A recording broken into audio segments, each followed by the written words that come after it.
இன்னைக்கு Friday mini vlog பார்க்கலாமா? ஒன்று பலவ் சோறு இல்லை பிரியாணி. இது ரெண்டில் ஒன்று தான் அதிகமாக செய்வேன். சைட் டிஷ் மட்டும் ஏதாச்சும் ஒன்று புதுசாக பண்ணிடுவேன். அதனால் யோசிக்காமல் முதல் நாளே முடிவு பண்ணிட்டேன் பிரியாணின்னு. சிக்கன் வாங்கிட்டு வர சொல்லி க்ளீன் பண்ணிவிட்டு முதல் நாள் நைட்டே பிரியாணிக்குள்ளே சம்மாவும் ரெடி பண்ணிட்டேன். மறுநாள் காலையில் அந்த சம்மாவை சூடு பண்ணி அரிசி மட்டும் களைஞ்சி போட்டுட்டா அவ்வளோதான், வேலை ஈஸியாக முடிஞ்சிடும். இங்கே பிரியாணியில் போடுற சிக்கன் அவ்வளோவா சாப்பிட மாட்டாங்க. கொஞ்சமாக பிரியாணிக்கு போட்டுட்டு மீதியை ஃப்ரை பண்ணுறதுக்கு எடுத்து வச்சுட்டு சைட் டிஷ் வேலை எல்லாமே முடிஞ்சிருச்சு. வேலை சீக்கிரமே முடிச்சுட்டேன்.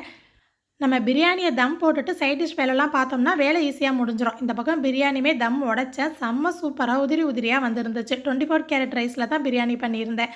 என்ன தான் தட்டில் வச்சு சோறு சாப்பிட்டாலும் இப்படி தம் உடைக்கும் போது கரண்டியில் எடுத்துகிட்டு போய் பிள்ளைங்களுக்கெல்லாம் ஆளுக்கு ஒரு வான்னு கொடுத்து நம்மளும் சாப்பிடும்போது அதோட டேஸ்ட்டே தனி தான். எங்கே போய் இப்படி தான் கொடுப்பாங்க. அதே மாதிரி தான் நானும் செய்வேன். நீங்கள் இந்த மாதிரி செய்வீங்களான்னு கமெண்ட்டில் சொல்லுங்கள். வேலைலாம் முடிஞ்சு நிறைய நேரம் இருந்துச்சு. நமக்கு ஒரு ஸ்வீட் வேணும் இல்லையா? வீட்டில் பப்பாளி காய் இருந்துச்சு. இது பழுக்கிற மாதிரியே இல்லை.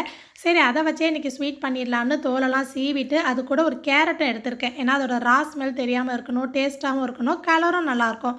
இதை அப்படியே கீர் மாதிரி பண்ணலாமா இல்லை பருப்பு சேர்த்து பாயாசம் மாதிரி பண்ணலாமான்னு யோசிச்சுட்டே தான் நான் துருவினேன். கடைசியில் ஹல்வா மாதிரி பண்ணலான்னு முடிவு பண்ணி அது என்ன ஆச்சுங்கிறத காட்டுறேன்.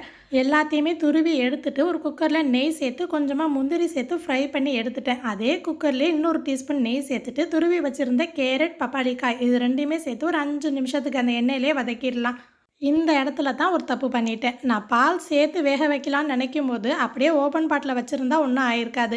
குக்கர் மூடி போட்டு விசில் விட்டேன் பாருங்கள். அந்த பால் அங்கங்கே திட்டாக நின்றுச்சு. நான் ஓப்பன் பண்ணி காட்டுறேன்.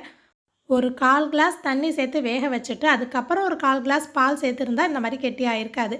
சரி, நான் அதோடையே பார்த்தீங்கன்னா நாட்டு சக்கரை, சீனி இது ரெண்டையுமே மிக்ஸ் பண்ணி இனிப்புக்காக சேர்த்துட்டு 1/2 டீஸ்பூன் ஏலக்காய் தூள் சேர்த்துருக்கேன்.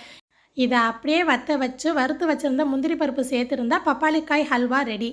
இதில் பாலுக்கு பதிலாக நீங்கள் கோவாலாம் மிக்ஸ் பண்ணிங்கன்னா இன்னும் நல்லாயிருக்கும். இதுவே டேஸ்ட்டு செம்ம சூப்பராக இருந்துச்சு. நாங்கள் சாப்பிட்ருவோம், ஆனால் பிள்ளைங்க இதை பார்த்தா சாப்பிடுவாங்களான்னு தெரியல. ஏன்னா பால் வேறு திட்டாக இருந்துச்சு இல்லையா? அதனால் அப்படியே மிக்சர் ஜாரில் போட்டு அரைச்சி ஜாம் ஆக்கிட்டேன். மேலே ஃப்ரை பண்ண முந்திரி பருப்பெல்லாம் வச்சாச்சு. இதுவே டேஸ்ட்டு சூப்பராக இருந்துச்சு. கொஞ்சம் கூட வித்தியாசமே தெரியல நம்ம பப்பாளிலாம் சேர்த்துருக்கோம்னு. கலரும் பார்க்க அழகாக இருந்துச்சு. இன்றைக்கி சிக்கன் பிரியாணி, சிக்கன் 65, வெங்காய பச்சடி, முட்டை, அதோட பப்பாளிக்காய் ஹல்வா. நீங்கள் என்னெல்லாம் சமைச்சிங்க கமெண்ட்டில் சொல்லிடுங்க. இந்த ஷார்ட்ஸ் பார்த்தவங்களுக்கு தேங்க்யூ.